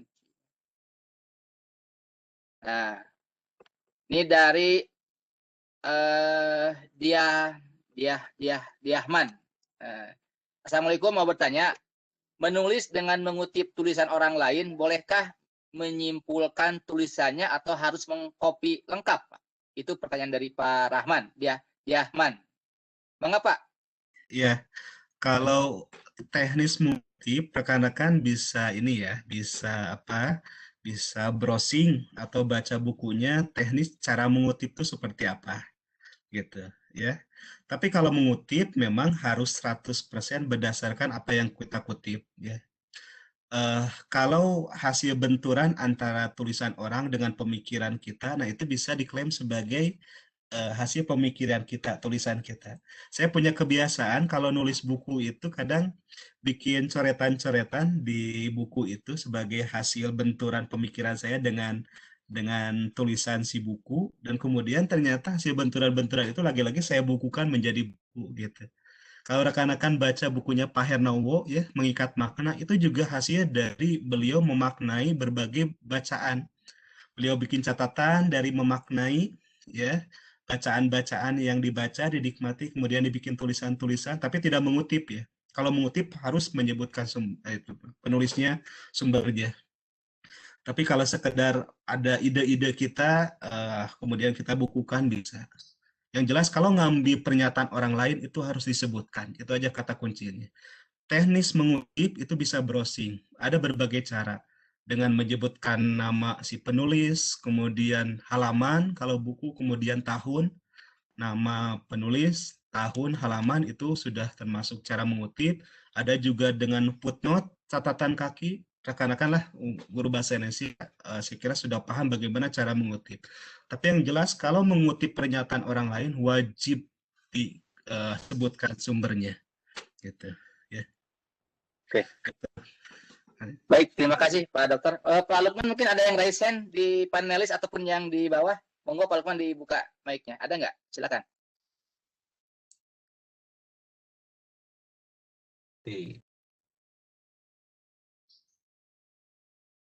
Mic-nya sudah. Silakan, siapa Pak Lukman namanya? Bu Nur Siti, silakan langsung bertanya, Bu. Bu Nur Siti, silakan. Dari mana, Bu? Salam. Silakan, Bu. Dari mana? Bu Nur Siti. Langsung, Bu. To the point.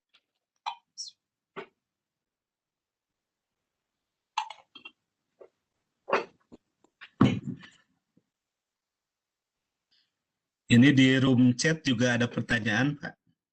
Oh, silakan, Pak. Oh iya betul. Ya. Apakah ada batasan jumlah minimal dan maksimal halaman dalam menulis artikel ilmiah? Monggo Pak. Ya. Di bawah yuk. Artikel ilmiah yang kita bahas adalah artikel ilmiah populer ya. Jadi artikel yang bukan di jurnal ilmiah, kan ada jurnal-jurnal ilmiah, jurnal-jurnal penelitian. Yang kita bahas adalah jurnal bukan jurnal, artikel ilmiah populer namanya. Jadi artikel yang sering ada di koran, majalah, di berbagai situs internet. Nah, kalau di koran itu gampang, Bu, berapa halamannya. Coba lihat aja berapa paragraf. Jadi kalau Ibu mau menulis di sebuah kolom misalnya, kalau di PR itu di pikiran rakyat ada mimbar guru kalau nggak salah. Lihat aja berapa paragraf, Ibu hitung. Jadi ketika Ibu nulis, nanti ketika menyunting atau mengedit, batasi tulisan kita misalnya di PR itu 10 atau 15 paragraf. Nah, Ibu nulis kurang lebih 15 paragraf saja. Kalaupun lebih dikit bolehlah, tapi jangan jauh dari sana gitu. Biasanya kalau koran sih suka ada keterangan berapa karakter gitu, berapa ribu karakter misalnya. Dan kita mengikuti itu, Bu. Jadi ketika kita menulis selesai, kemudian coba Ibu ada word count itu namanya itu di Microsoft Word itu. Jadi kelihatan tulisan kita itu berapa karakter gitu. Karena memang betul, Bu, itu kelihatan sepele ya, tetapi ketika tulisan kita terlalu banyak padahal bagus, redaktur tidak akan menerbitkan tulisan kita. Kenapa? Karena redaktur juga sibuk. Jadi mereka tidak ada waktu buat mengedit. Jadi sekarang itu justru penulis itu juga harus jago ngedit. Jadi mereka nggak mau menerima naskah mentah. Ya. Bahkan kalau nulis buku, covernya pun kita yang desain untuk beberapa penerbit. Gitu. Jadi harus betul-betul udah jadi aja. Karena penerbit sekarang juga pada sibuk sehingga kita harus betul-betul mempersiapkan. Gitu. Bagus Bu pertanyaannya. Nih dari Ibu Nia Kurniasih. Ini kalau saya dari mana ya? Dari Bandung kan. Assalamualaikum, mau bertanya apakah boleh membuat resensi dari buku yang kita baca kemudian kita buat menjadi buku kita? Gimana, Bu? Oh gitu. Kalau resensi sebetulnya di majalah, di website, di koran ada kolom khusus resensi buku, Bu. Jadi Ibu beli buku yang baru, kemudian Ibu tuliskan identitas bukunya, kemudian Ibu ulas resensinya. Di pelajaran bahasa Indonesia saya kira diajarkan bagaimana menulis buku kan, menulis resensi buku. Ada sinopsis, kemudian ada ulasan kelebihan kekurangan dari buku itu ya. Kurang lebih seperti itu, Bu.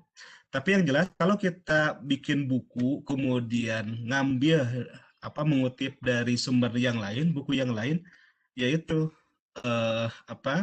wajib menyebutkan sumbernya. Kalau meskipun satu kalimat, Ibu usahakan sebutkan sumbernya. Kalau buku, sebutkan nama penulis, kemudian tahun halaman. Kemudian lengkapnya nanti di daftar pustaka. Gitu. Kita membuat daftar pustaka di bawah. Gitu. Ya, hati-hati dengan plagiat ya Bu ya. Banyak mahasiswa yang gagal gara-gara plagiat ini. Gitu. Terus apa lagi Pak? Dari Palu Kito, ya. Bagaimana kiat-kiat mendapatkan ide atau gagasan dalam memperkaya tulisan kita? Oh gitu. Kalau ide nanti secara lengkap bahas di mudah-mudahan ada umur bisa silaturahmi lagi. Ide itu yang jelas banyak Pak sumbernya, bisa dari membaca buku ya, dari melihat menonton televisi, membaca berita misalnya, kemudian dari kita berjalan-jalan misalnya, kita mendapatkan ide. Banyak sumber ide itu. Bahkan melimpah sumber ide itu. Gitu. Baik, ada lagi Pak nih dari RR Dewi. Ya. Untuk aturan penulisan artikel ilmiah dan lain-lain, apakah ada aturan yang baku? Ya hampir sama sih di artikel juga, misalnya kalau menggunakan bahasa asing itu dimiringkan gitu.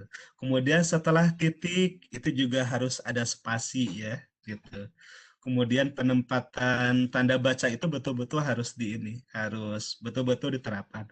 Tapi rekan-rekan tolong dipisahkan antara proses menulis dengan mengedit ya. Itu yang membuat tulisan kita nggak selesai. Jadi ketika baru juga satu paragraf kita langsung ini kenapa nggak nyambung, ini nggak enak. Jadi belum apa-apa udah mengedit, sudah Jadi menulis itu tidak boleh banyak dipikirkan, Bapak Ibu. Jadi ketika kita menulis, menulis saja. Termasuk ketika kita nggak punya ide, tulis aja. Nggak punya ide, udah. Jadi menulis itu harus lebih cepat daripada makan. Jadi apa yang terlintas langsung tuliskan. Apa aja bebas. Kayak itu yang disebut menulis bebas. Menulis aja bebas. Nah setelah dianggap selesai, udah save. Jangan dibaca. Dalam menulis itu nggak boleh membaca. Tulis sebanyak mungkin, simpan aja. Nanti 1-2 hari ke depan baru diedit gitu. Diperbaiki tanda bacanya, kesalahan. Termasuk kesalahan ketika nulis jangan diperbaiki. Saya seperti itu, bikin makalah ya udah menulis aja secara cepat. Apa yang kita pikirkan kan udah secepat mungkin. Nanti di proses edit baru diperbaiki. Oh ini nggak perlu dihilangkan. Termasuk oh ini saya harus ngutip nih dari buku apa, masukan gitu. Nah nanti kita jadilah misalnya makalah atau jadilah artikel, jadilah buku gitu. Saya itu membiasakan diri karena ngajar di kampus juga. Jadi materi apa yang akan disampaikan di kelas saya bikin dulu kayak makalah dulu. Saya kutip, boleh dimasuk-masukkan. Kadang kutipan dulu dari berbagai buku, masukan. Kemudian daftar pustaka jangan lupa udah diisi. Setelah itu saya pemikiran saya apa terhadap kutipan-kutipan itu gitu. Udah nggak usah, jangan dulu diedit, nulis aja gitu. Berdasarkan kutipan-kutipan dari berbagai referensi itu. Dan ternyata selesai perkuliahan 1 semester dan kita sudah bisa menerbitkan buku textbook perkuliahan gitu. Jadi saya nggak punya waktu khusus untuk menulis, tetapi diusahakan mau mengajar misalnya kita kan baca-baca buku, daripada sekedar membaca lebih baik kita hal-hal penting dari berbagai buku itu kita masukkan, kita ketik, kita masukkan, nanti kita elaborasi dengan pemikiran kita, dan itu bisa menjadi buku kalau di perkuliahan menjadi buku wajib mahasiswa gitu. Ada lagi nih, Asep Lilik nih, Asep Lilik Firlantika. Saya bacakan ya. Saat mencoba menulis, sering timbul rasa kurang percaya diri. Setelah saya baca ulang tulisan sendiri, ubah lagi. Akhirnya nggak beres-beres. Bagaimana solusinya? Ya itu, saya tadi menyampaikan ketika nulis itu menulislah secepat mungkin. Jangan banyak dipikirkan, jangan banyak dibaca. Menulis saja secepat mungkin. Termasuk salah ketik, jangan diperbaiki. Menulis saja. Menulis dengan mengedit itu harus dipisahkan. Kenapa setelah menulis harus disimpan, kemudian ada rentan waktu sehari 2 hari supaya kita nanti bisa lebih objektif membaca tulisan kita. Nggak apa-apa, setelah jadi tulisan pasti ketika ngedit kita beberapa kali dibaca lagi.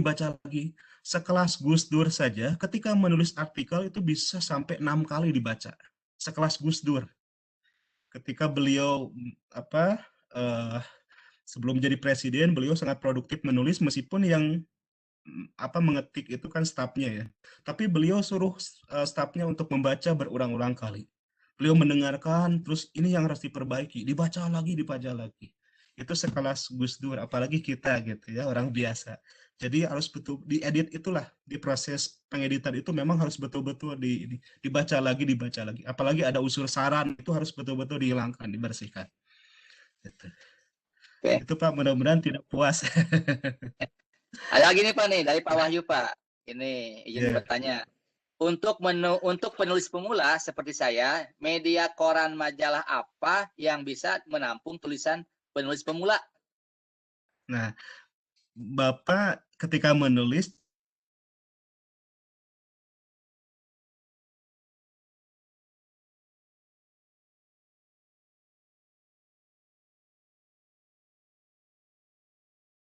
nanti jadi tulis di artikel, baru Bapak mencari media yang tepat untuk mempublikasikan tulisan Bapak.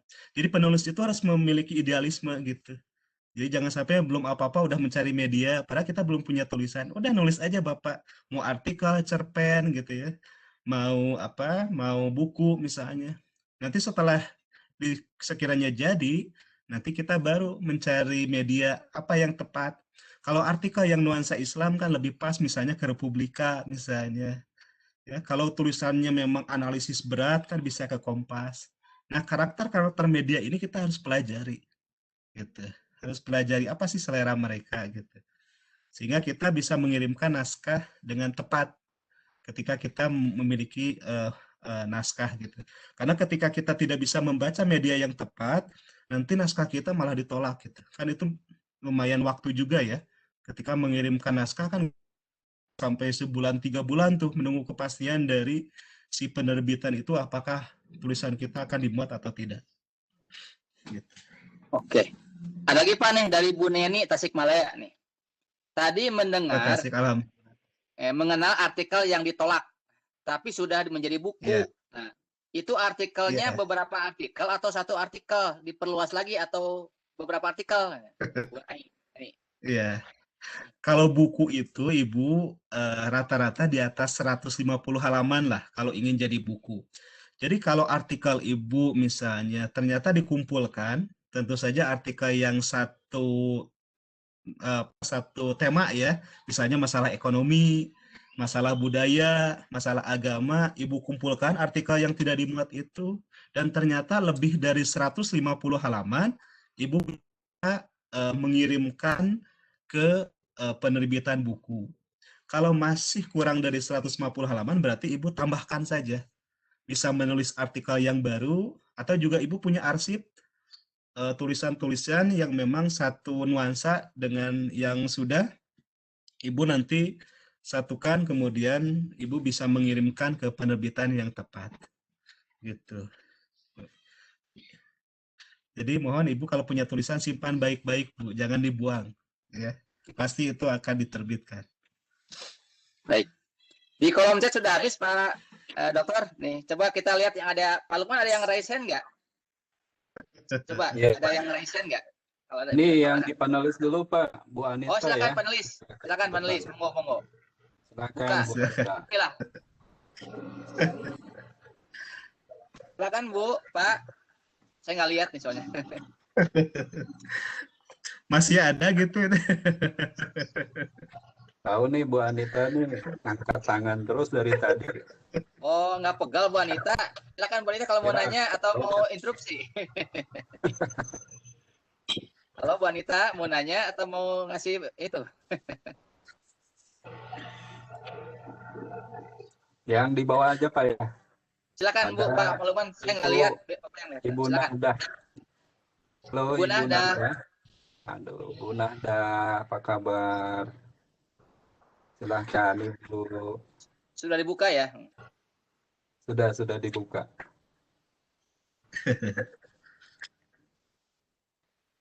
Oh iya, berikutnya Pak Wahyu. Pak Wahyu, oh ngilang lagi Pak Wahyu nih. Ya, jadi nanya Pak Wahyu. Sambil nunggu, menulis itu seperti belajar berenang Bapak Ibu. Jadi kalau kita paham betul teorinya, kemudian banyak membaca berbagai buku tentang teori menulis, kita nggak akan menjadi penulis ketika kita tidak terjun langsung menulis. Ya. Jadi menulis itu seperti belajar berenang, belajar bersepeda. Jadi kita harus harus terjun langsung.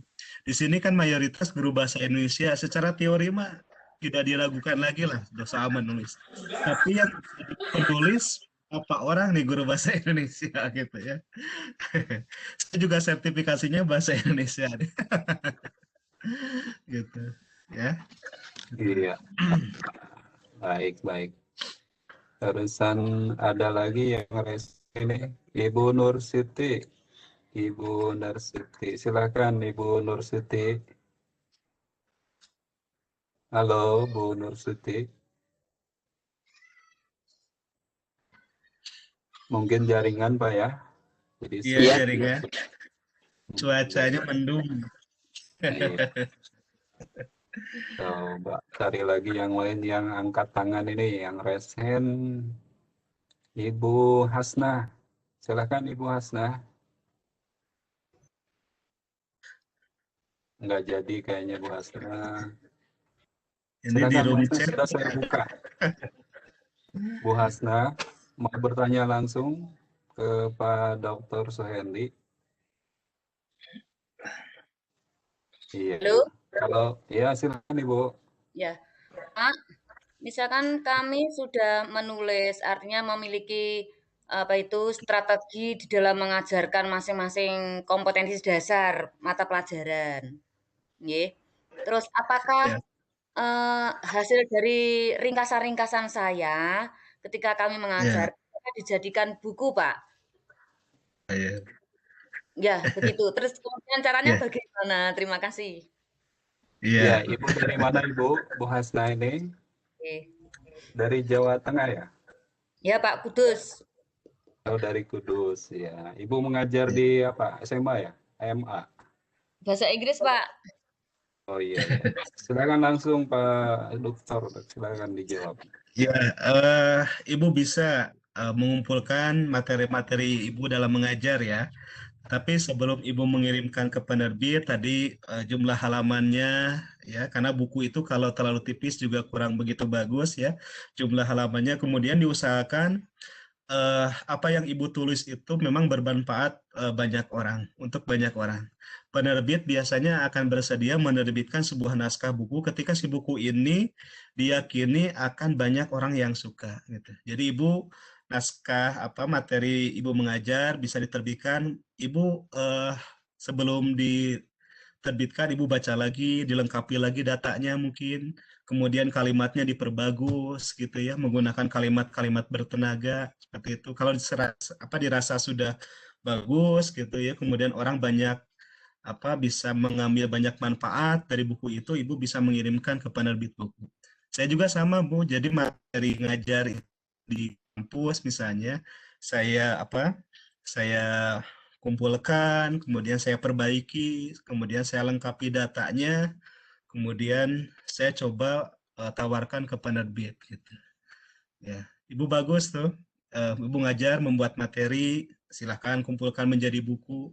Atau Ibu Bapak yang rajin menuliskan diary, boleh sepanjang sifatnya tidak pribadi, kemudian juga bermanfaat bagi orang banyak, dikumpulkan menjadi buku. Ya.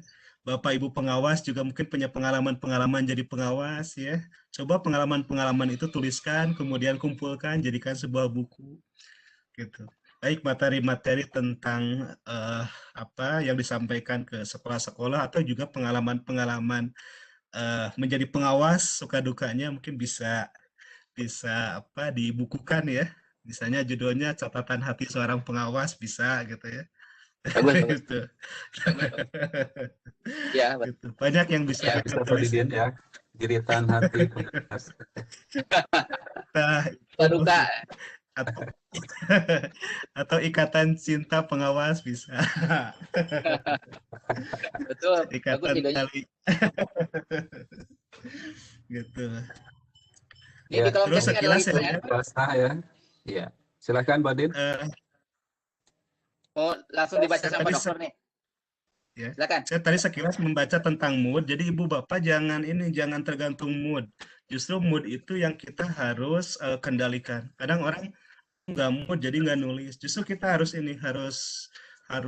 memaksa diri kita untuk menulis gitu ya. Ketika kita harus menulis, kemudian mood itu hilangkan gitu. Meskipun kita tidak mood, udah paksakan aja. Biasanya ketika kita mood itu dilawan dan mood itu ketidakmudan itu justru nanti akan hilang Ibu Bapak. Jadi jangan tergantung mood gitu. Kita mah justru membentuk mood itu sendiri. Pokoknya harus nulis ya nulis aja, mau ada mood atau tidak kita menulis saja.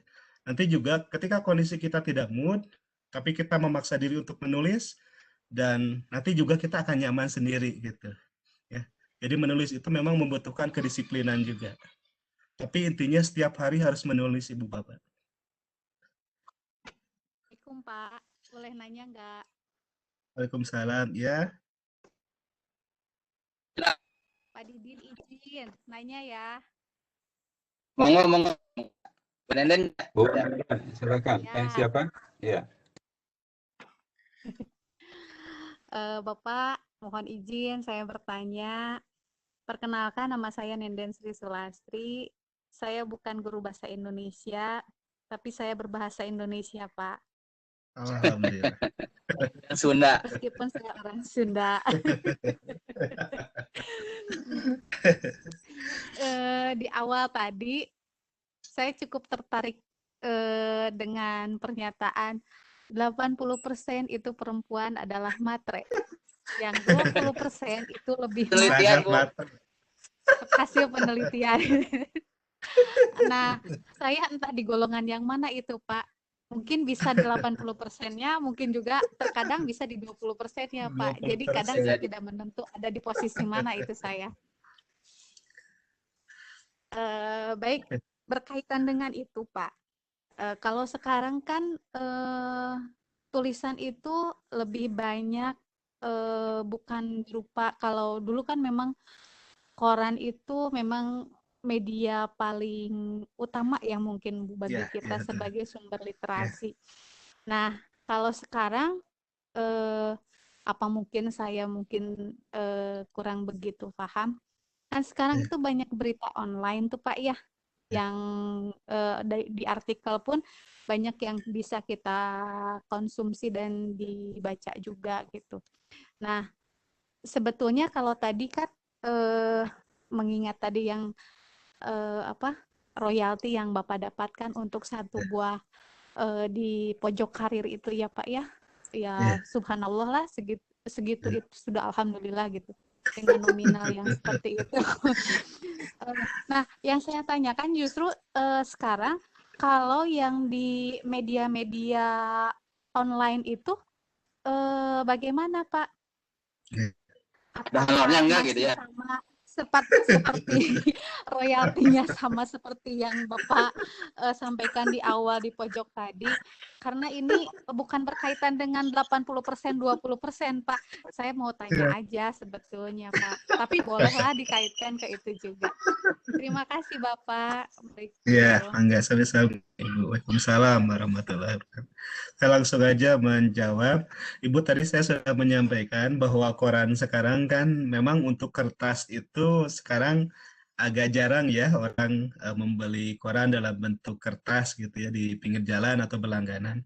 Tapi sekarang mereka ada bentuknya e-paper Ibu. Jadi Ibu bisa berlangganan, registrasi, kemudian nanti Ibu bisa membaca koran dalam bentuk e-paper. Jadi dalam bentuk PDF ya. Jadi kita seperti baca koran tapi dalam bentuk soft file di HP atau laptop kita ya gitu. Kalau peluang untuk menulis banyak Bu, ternyata seiring perkembangan zaman juga Bu, lahan untuk menulis itu banyak banget. Nanti dari menulis artikel Ibu kembangkan menulis buku. Kemudian nanti juga Ibu bisa menulis untuk konten website Bu. Saya punya mahasiswa setelah lulus S1 tuh dia nggak kerja apa-apa, di rumah saja. Ternyata dia penghasilannya itu dari menulis konten untuk berbagai website, Bu. Misalnya ada finansia.com. Mereka kan ada artikel-artikel tuh dan itu ada penulis khusus untuk itu. Gitu, ya. Kemudian nanti Ibu bisa kembangkan menjadi copywriting misalnya, tulisan untuk iklan ya. Kemudian Ibu bisa kembangkan misalnya kalau Ibu suka cerpen itu bisa dikembangkan nanti menjadi skrip skenario sinetron misalnya ya. Saya pernah baca sebuah profil ya seorang ibu di Kompas waktu itu saya baca. Jadi seorang ibu ini seorang janda ya. Dia punya anak 5, kemudian dia harus menghidupi dirinya dan anak-anaknya sementara aktivitasnya di rumah terus. Tetapi yang aneh, dia aktivitas di rumah terus, kemudian rumahnya mewah, kendaraannya mewah, kemudian juga perabotan rumah tangganya sangat mewah, Bu. Sampai tetangga itu curiga bahwa si ibu itu sebetulnya memelihara tuyul atau apa. Jarang keluar rumah, tapi rumahnya itu sangat mewah, kemudian juga fasilitasnya juga mewah. Ternyata si ibu ini adalah beliau rajin menulis cerpen, kemudian beliau kembangkan menjadi skenario sinetron, Bu. Kalau Ibu tahu dulu ada sinetron Bidadari kalau nggak salah. Oh Ya. iya. Marsanda ya. Kemudian ada beberapa sinetron Tersanjung. Ternyata si skrip skenarionya itu si ibu ini yang bikin gitu. Dia di rumah membuat tulisan skrip skenario, kemudian dia jual dan dipakai oleh beberapa PH disebutnya itu ya. Produksi sinetron. Itu sinetron yang tayang di televisi seperti sekarang yang lagi in kan ikatan tali ya, ikatan tali cinta ya. Itu kan mereka membutuhkan skenarionya Bu. dan penulislah yang berperan di sana gitu ya. Kalau Ibu jago bahasa Inggris, tadi sudah saya sampaikan, Ibu bisa mengirimkan tulisan-tulisan untuk beberapa website asing, Bu. Mereka membutuhkan tulisan-tulisan untuk konten website mereka. Saya hampir setiap hari dapat email permintaan tulisan untuk beberapa website asing, Bu. Dan itu lumayan juga honornya pakai dolar gitu. Gitu.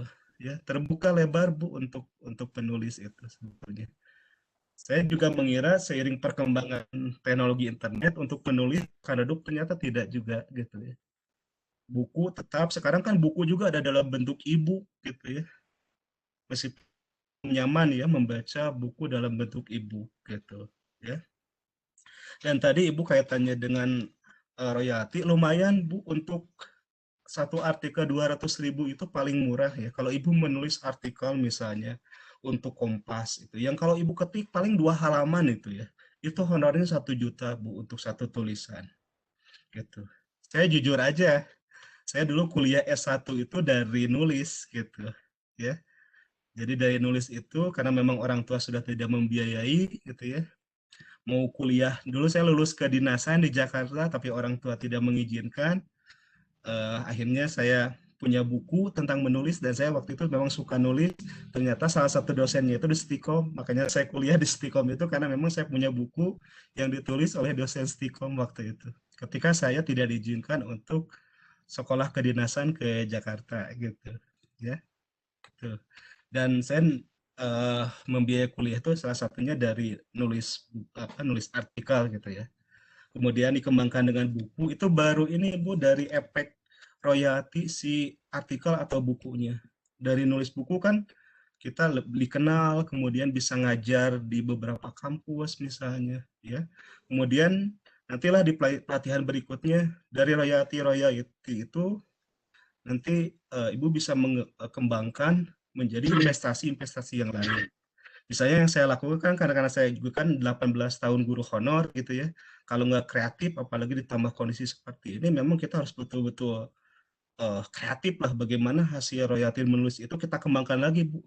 Nantilah di penulisan berikutnya saya akan sedikit share ya bagaimana royalti itu kemudian kita investasi di emas misalnya, kemudian kita juga investasi di tanah, di properti gitu ya. Kita kembangkan terus itu. Itu yang yang membuat ya kaya tidak lah, tapi minimal hidup kita tidak menjadi beban bagi orang lain. Prinsip hidup saya seperti itu. Memang kita hidup nggak kaya raya, tapi minimal hidup kita tidak menjadi beban bagi orang lain gitu. Ya. Dari menulis kemudian kita kembangkan dalam bentuk instrumen-instrumen investasi yang lain. Kalau Ibu tahu ilmunya, ada reksadana misalnya, ada dan sebagainya. Mungkin cukup ya Pak ya. Banyak yang bertanya tapi mohon maaf. Sudah habis nih. Sudah jam azan untuk waktu Bandung. Sekali lagi mungkin yang terakhir Pak Dokter closing statement-nya aja. Closing statement bagaimana? Ditutup. Sekali lagi bahwa menulis itu tidak dibutuhkan bakat ya. Yang penting rekan-rekan terus menulislah setiap hari maka kita akan menjadi penulis. Kemudian perlu kedisiplinan juga ya. Perlu kedisiplinan, jadi mood hilangkan, tapi pokoknya setiap hari kita harus menulis. Apapun kondisinya kita setiap hari menulis. Dan menulislah topik-topik, tema-tema yang memang kita sukai, kemudian tema-tema, topik-topik yang memang ada kaitannya dengan kehidupan kita sehari-hari. Gitu. Lengkapnya nantilah mudah-mudahan bisa silaturahim lagi Pak. Mohon maaf jika banyak kekurangan ini ilmunya segini adanya terbatas gitu ya. Terima kasih Pak Dr. Suhandi, mantap materinya. Mantap. Sami-sami Pak Lukman punten pisan bilih seueur kalepatan. Satu momen Pak Dr. Suhandi yang telah menyampaikan materinya. Dan insya Allah kita agendakan ke depan, kita waktunya belum tentukan untuk ada semacam pelatihan diklat untuk penulis pemula Pak Hendy ya. Kita nanti bicarakan waktunya kapan, nanti mungkin akan di-share di grup WA saja. Kebetulan kita punya grup WA Bahasa Indonesia sehingga itu muat 250 orang lah. Ya, mudah-mudahan kita bisa lakukan. Baik, sebagai kata akhir dari kami, sebagai panitia juga mohon maaf bila tidak nyaman, dan bagi teman-teman yang masih belum presensi, kami masih tunggu ada share di room chat, dan nanti ada permintaan untuk sertifikat akan diperbaiki karena ada huruf T-nya terlepas itu ya. Nanti insya Allah oleh tim teknis akan diperbaiki. Kita akan share nanti Google Drive-nya ya Pak Lukman, dikasih Google Drive-nya. Baik, Bu baik. Elit sebagai ketua panitia, terima kasih. Mungkin ada yang sampaikan Bu Elit, silakan Bu Elit. Monggo. Silakan Bu Elit barangkali. Sebagai ketua. Assalamualaikum warahmatullahi wabarakatuh. Terima kasih Waalaikumsalam. Waalaikumsalam. Bapak Lukman dan Bapak narasumber, Bapak Dr. Suhendi. Terima kasih pula kepada Bapak dan Ibu guru hebat, guru keren, atas partisipasi, kerjasama dan segalanya, doanya terutama dukungannya. Mudah-mudahan kegiatan ini bukan berakhir di sini dan menjadi pemicu untuk kegiatan-kegiatan selanjutnya. Mohon maaf atas segala mungkin ada kekurangan, termasuk pada barusan Pak Din ya. Insya Allah akan kami perbaiki selanjutnya. Sekali lagi terima kasih yang sebanyak-banyaknya. Mohon maaf. Assalamualaikum warahmatullahi wabarakatuh. Waalaikumsalam. Monggo Pak Lukman, ditutup saja karena dari kami sekali lagi atas panitia mohon maaf. Insya Allah kita akan bertemu lagi di seri kedua. Waktunya akan ditentukan kemudian untuk dikat. Mangga Pak Lukman, terima kasih.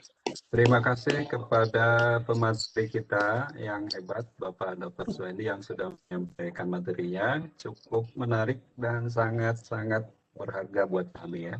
Terima kasih buat Pak Didin, buat Ibu Elit, dan semua panelis, panitia, juga para peserta atas kehadiran di room meeting ini. Mari kita akhiri dengan sama-sama membaca hamdalah. Alhamdulillah. Ya.